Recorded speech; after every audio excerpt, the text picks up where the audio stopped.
Leonor of Spain is one of the world's youngest direct heirs to a billionaire empire. As the first daughter of King Felipe VI and Queen Letizia, she is expected to be Queen of Spain when her father abdicates the throne. With access to the billion-dollar fortune of the monarchy, how does she live? Palaces. Let's begin with the royal palaces, where she lives in the utmost affluence and luxury. It is expected that she has a princess-themed room with elaborate drapery and dreamy furniture, but King Felipe and Prince Letizia are known for protecting their children and keeping their private lives out of the eyes of the public. So we may never get a glimpse of what it looks like. Not to worry, we have some information about the royal residences of the Spanish monarchy. The Royal Palace of Madrid, also known as the Palacio Real de Madrid in Spanish, it is the official residence of the Spanish royal family in Madrid. It is located in the heart of the city, near the Plaza de Oriente and the Royal Opera House. The construction of the Royal Palace of Madrid began in 1738 under the orders of King Philip V,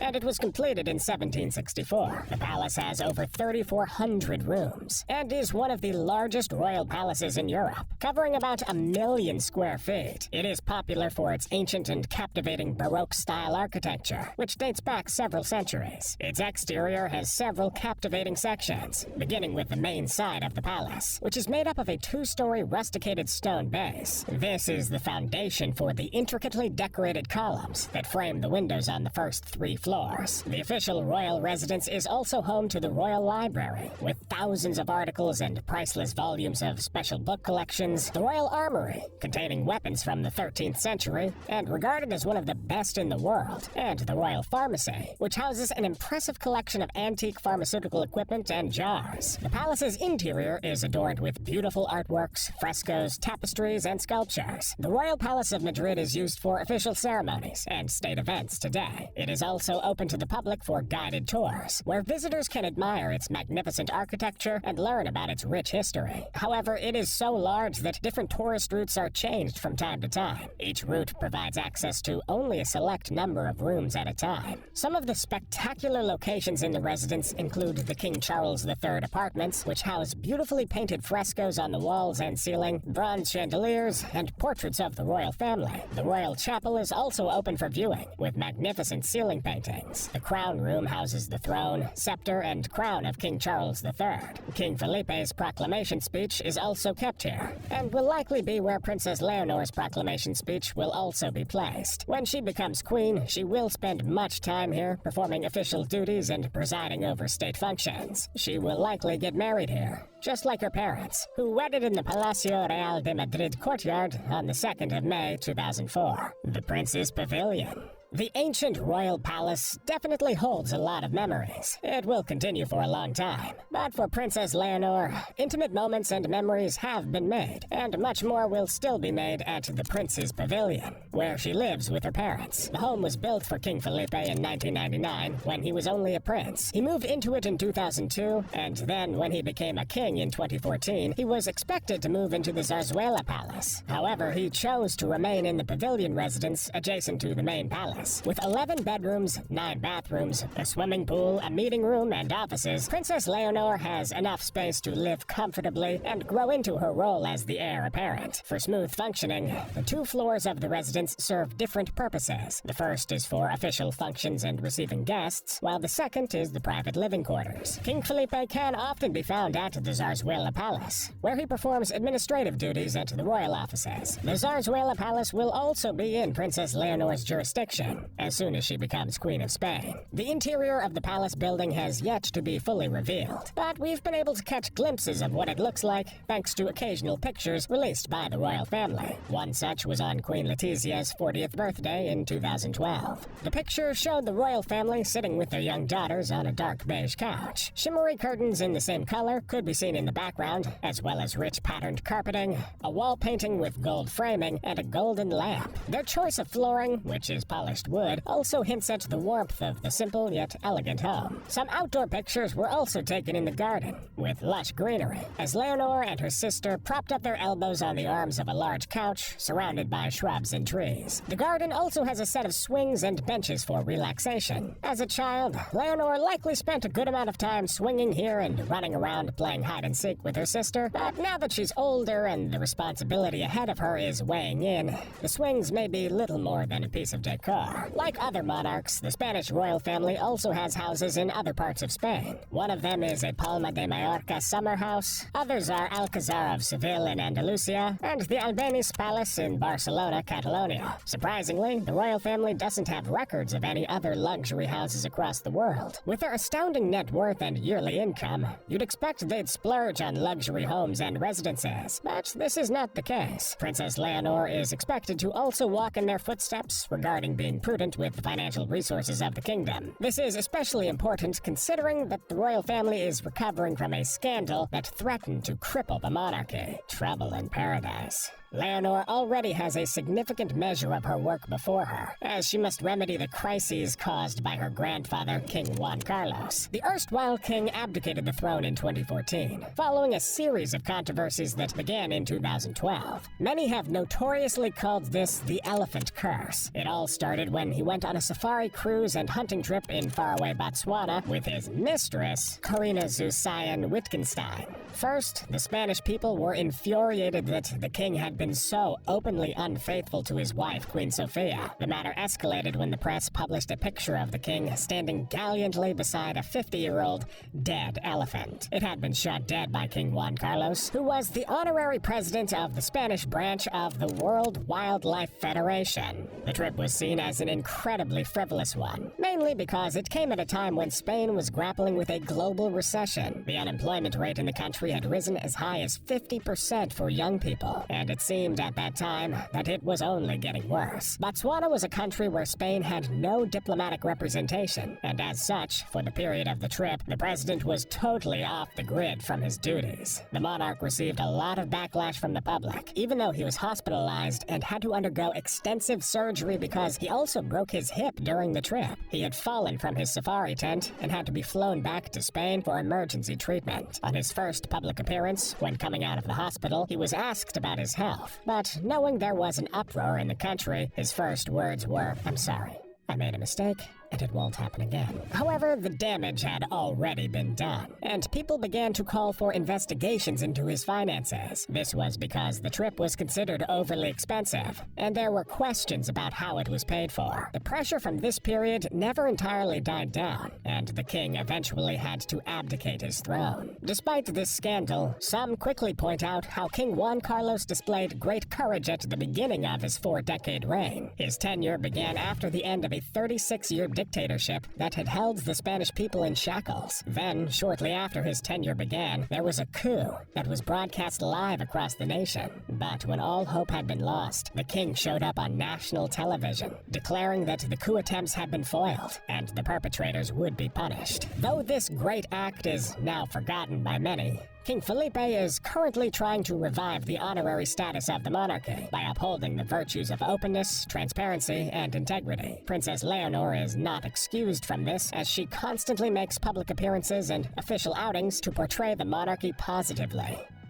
Education. Princess Leonor is currently undergoing a 2-year international baccalaureate program in Wales at the UWC Atlantic College in the Vale of Glamorgan. Before traveling abroad to study, she attended a public school, Santa Maria de los Rosales in Madrid. The princess was pictured hand in hand with the king and queen on the first day of school. The royal family periodically released pictures of her and her sister, Infanta Sofia, wearing school uniforms. Now she's in faraway Wales, in a school with students from different countries worldwide, and even shares a dorm room with 3 other girls. No doubt this is a far cry from her residence in Spain, but her parents and the administration of the royal kingdom have decided that it is essential that she gets the best education to prepare her for the future. And that's precisely what the princess is getting on this 50-hectare campus in a 12th century castle known as St. Donat's. Aside from travel and other expenses, her education costs about $92,000 to $110,000. About 300 other students students in the school have made their way to Wales from more than 80 different countries around the world. As expected, the school has top-of-the-line facilities, with standard classrooms, multiple food halls, assembly rooms, and even an interior pool. Each dormitory also has clean, modern bathrooms, living areas, bright, comfortable study spaces, a Tudor-style garden, and a private outdoor cinema. Princess Leonor is saddled with great responsibilities, but her life at the school is not all work and no play. The school coordinates theater plays and musical events where students can display their talents and be entertained in a calming and relaxed atmosphere. Students also have the opportunity to join a wide selection of extracurricular activities. We'll have to guess which one the princess has opted for, because her life within the campus is kept private. Aside from her first day in the school, which was photographed and shared with the public, her personal space has been respected, so she can focus, blend in, and live like the average student. Whatever activities Leonor decides to join, she will have a swell time, with tennis, tai chi, gardening, knitting, pottery, and even running barefoot around the expansive campus grounds. The school also has a seafront, where students can do push-ups, take leisurely walks, search for seashells, and clear the shoreline of large pieces of wood washed up from the sea. You may likely catch the future Queen of Spain here, walking across the shore as her feet sink into the sand. Occupying her mind will probably be the tremendous but weighty future ahead of her. But she's not the only princess in the school. Princess Alexia of the Netherlands is also undergoing the International Baccalaureate program of the United World Colleges. It is unclear if they are friends, but they know each other and may be able to build a royal friendship. Military training.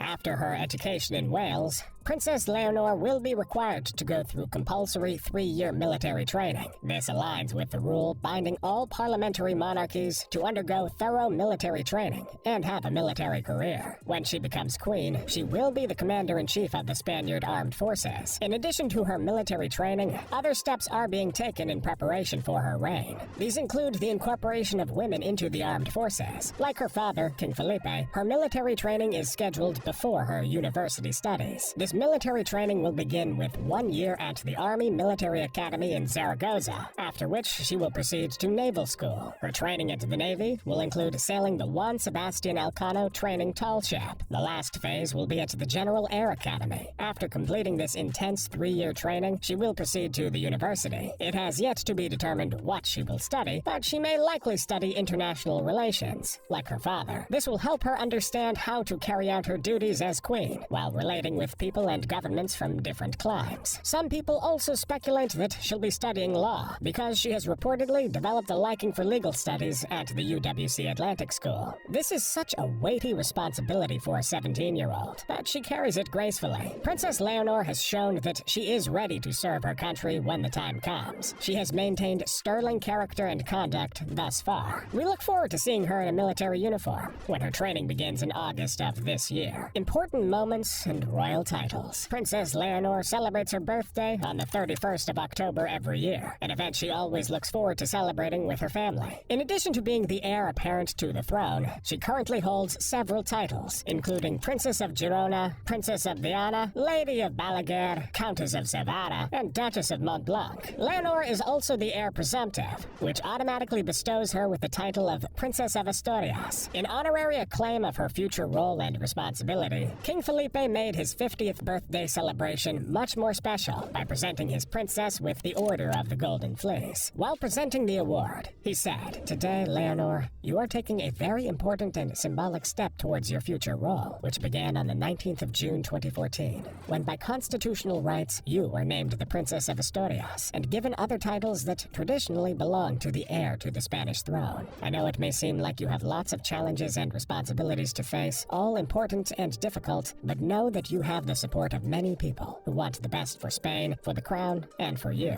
Your family will always be at your side, especially your mother and Sophia, who will be with you, supporting you, as will your grandparents, and of course, myself. Know that you have my complete trust, and that I feel so immensely proud to have presented this Order of the Golden Fleece to you this morning." His words were quite assuring, especially as she was only 12 years old when she received this rare and highly coveted national honor that had previously only been given to 4 women before her. This honorary order was officially bestowed upon her in 2015, but was ceremonially given in 2018. Unsurprisingly, she began to perform more serious duties the year after, giving her first royal speech at 13. The date was also her birthday, and the 40th anniversary of the Spanish Constitution at Madrid's Cervantes Institute. The princess was elegantly dressed in an outfit that made her look way more mature than a regular 13-year-old. She wore a simple blue dress, the only other details on the clothing being the Peter Pan collar and slightly exaggerated long sleeves. At the same time, her shoes were Mary Jane's in teal suede, an outfit befitting a princess. In a fashion symbolic of the future, King Felipe gave the opening remarks before the heir apparent, Princess Leonor, took the stage confidently. Her speech was delivered beautifully and well, to the applause of all present. She read out the first of the 169 articles of La Carta Magna, which passed into law in 1978. She also performed her first major royal assignment almost a year later at the Princess of Asturias Awards. The award ceremony, named after her title, occurred at the Campo Amor Theater in Oviedo. The princess was in attendance with the king, queen, and her younger sister, Infanta Sofia. She said, "In my house, the words Spain and Asturias are always united with the same force with which history has united them. That's how I feel it." At 15, she had her first solo engagement, another official visit to the Cervantes Institute in Madrid, but this time unaccompanied by her parents. Princess Leonor presented a copy of the Spanish Constitution, the same as the one she had read from 2 years earlier, and in the same institute in Madrid. She also handed over a version of Don Quixote by Cervantes, a special bond with her sister. In 2007, Leonor became a big sister when King Felipe and Queen Letizia had their second child. Princess Leonor and her sister Infanta Sofia have about 2 years in between them, but they seem inseparable and supportive. Several people often need clarification about the relationship between the two sisters, because Sofia doesn't bear the princess title. However, this is only due to Spanish monarchical differences. Unlike other monarchies, in Spain, only the heirs apparent are addressed by the title of prince or princess. Other children of the king and queen will be called either infante for males or infanta for females. In 2020, during the heat of the pandemic, the two sisters made a widely viewed appearance via video. They were dressed in loose button-down shirts and pants, as they read from Don Quixote, a novel regarded as Spain's most universal body of work. The Circle of Fine Arts organized the reading session in honor of those who were working at the front line of the COVID-19 pandemic. It also paid tribute to the book's author, Miguel de Cervantes, who published the novel in 1605 and 1615. In 2021,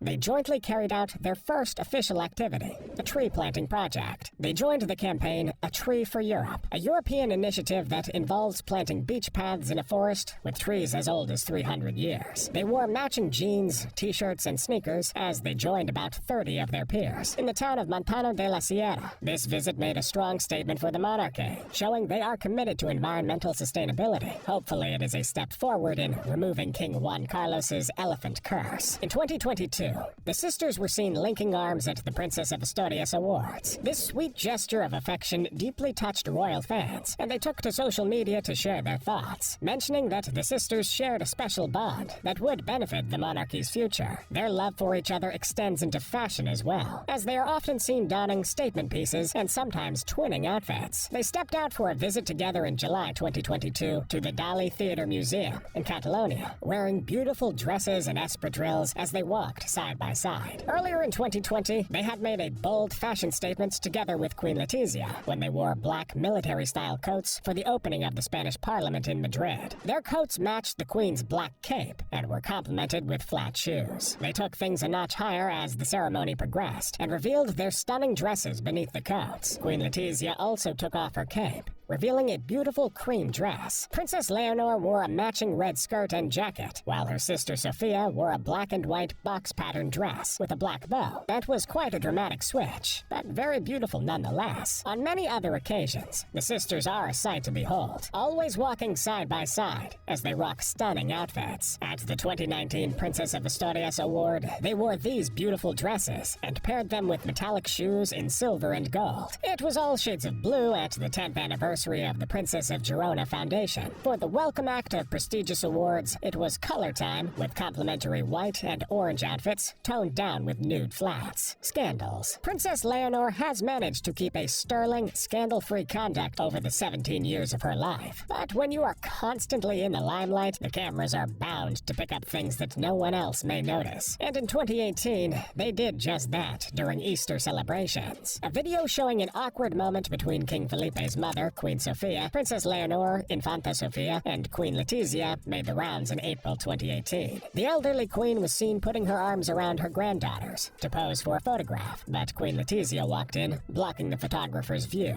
The two queens began to argue. Then, in an unprecedented move, Princess Leonor aggressively removed Queen Sofia's arms from her shoulder repeatedly until King Felipe stepped in to calm the situation. That same day, Princess Leonor got caught up in the drama again when Grandmother Sofia kissed her on the head. Immediately, Queen Letizia stepped in stylishly, wiping off the kiss. The videos caused a stir on social media, with people speculating about the events. However, the royal family took a picture in front of the chapel after the dramatic events, and Princess Leonor's smile was the brightest. It seems like she already knows how to make a pleasant appearance in public despite feuds going on underneath. This skill will surely come in handy when she becomes queen. Striking a balance. Leonor will be the second queen regent to rule the Kingdom of Spain. The first was Isabel II, who ruled from 1830 to 1904. She will also be one of the few women to have ever held such power worldwide, but at such a young age. How does she make the most use of her youthful years while also preparing to rule? Is it possible to achieve a balance? Well, she will always have more responsibilities than other people her age. Still, she is doing her best to enjoy the rest of her teenage years, while living up to her responsibilities as Her Royal Majesty the Princess of Asturias. Let's look at these three looks that show her in three different lights. The first is a summer outfit in a stunning blue print shirt dress. While it is shorter than the dresses she usually wears, it is still age appropriate and well suited for an evening out with the girls. For official occasions, she always dresses the part, just like this black and white palm tree print dress with sequin detailing. She wore the dress for the Princess of Asturias Awards in 2022.